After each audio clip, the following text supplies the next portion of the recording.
ಅವರೇನೋ ಒಂದು ಮುತ್ತು ಕೊಟ್ಟು ನಾನೇನೋ ಒಂದು ಮುತ್ತು ಕೊಟ್ಟೆ, ಅವ್ರು 4 ಮುತ್ತು ಕೊಟ್ಟರು ಅಂತ ಹೇಳ್ತಾವ್ರೆ.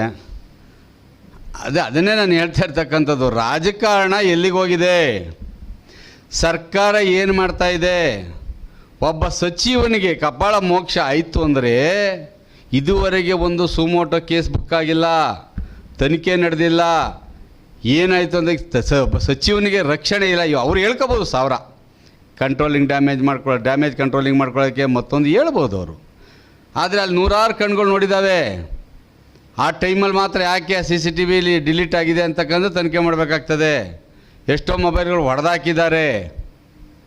ನಾನು ಮಾಡಿದ ಸರಿ ಅಂತ ಎಲ್ಲೂ ಸಮರ್ಥಿಸ್ಕೊಳ್ಳೋದಿಲ್ಲ, ನನಗೂ ನೋವಾಗ್ತಾಯಿದೆ. ಯಾಕೆಂದರೆ ಅವರು ನನ್ನ ಕ್ಷೇತ್ರದ ಪ್ರಥಮ ಪ್ರಜೆ, ಈ ಜಿಲ್ಲೆಗೆ ಪ್ರಥಮ ಪ್ರಜೆ. ಯಾಕೆಂದರೆ ಜಿಲ್ಲಾ ಉಸ್ತುವಾರಿ ಸಚಿವರಾಗಿದ್ದಾರೆ. ಅವರಿಗೆ ಒಂದು ಕಪಾಳ ಮೋಕ್ಷ ಆದರೆ ಅದು ಇಡೀ ಜಿಲ್ಲೆಗೆ ಆದಂಗೆ.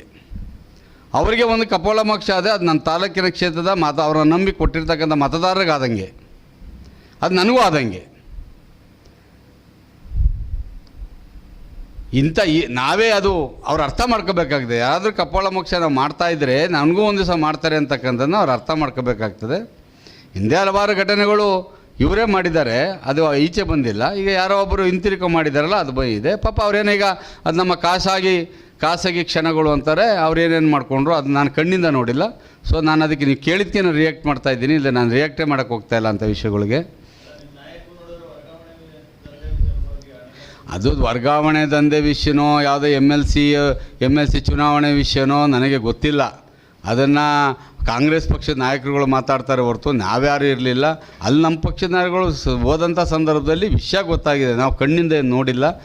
ಆದರೆ ಒಬ್ಬ ಸಚಿವರಿಗೆ ಈ ರೀತಿಯ ಸೆಕ್ಯೂರಿಟಿ ಇಲ್ಲ ಅಂತ ಹೇಳಿದ್ರೆ ರಾಜ್ಯ ಸರ್ಕಾರದಲ್ಲಿ ಜನಸಾಮಾನ್ಯರಿಗೆ ಏನು ಸೆಕ್ಯೂರಿಟಿ ಕೊಡ್ತಾರೆ? ಒಂದು ಇನ್ಸಿಡೆಂಟ್ ಆಯಿತು, ಆಗದೇ ಇದ್ದರೆ ಸಂತೋಷ, ನಾವು ಒಪ್ಕೊಳ್ತೀವಿ. ಒಂದು ಸುಮೋಟೋ ಕೇಸ್ ರಿಜಿಸ್ಟರ್ ಮಾಡಿಕೊಂಡು ಅದನ್ನೇನು ತನಿಖೆ ಮಾಡಬೇಕು ಅಂತಕ್ಕಂಥ ಒಂದು ನೈತಿಕತೆ ಪೊಲೀಸ್ ಇಲಾಖೆಗೆ ಇಲ್ಲ ಅಂದರೆ ಇವ್ರು ಏನು ರಕ್ಷಣೆ ಕೊಡ್ತಾರೆ ರೀ? ಸರ್ಕಾರ ದಿವಾಳಿ ಆಗೋಗ್ತಾಯಿದೆ. ಯಾರು ನಂಬ್ಕೊಂಡು ಜನಸಾಮಾನ್ಯರು ಇರಬೇಕು. ಇವತ್ತು ನನ್ನ ವಿರೋಧಿನೇ ಇರ್ಬೋದು ಆತ, ಆದರೆ ನಮ್ಮ ಸಚಿವರು ಅವರು, ನನಗೂ ಸಚಿವರೇ, ನನಗೂ ಶಾಸಕರೇ ಅಲ್ವಾ?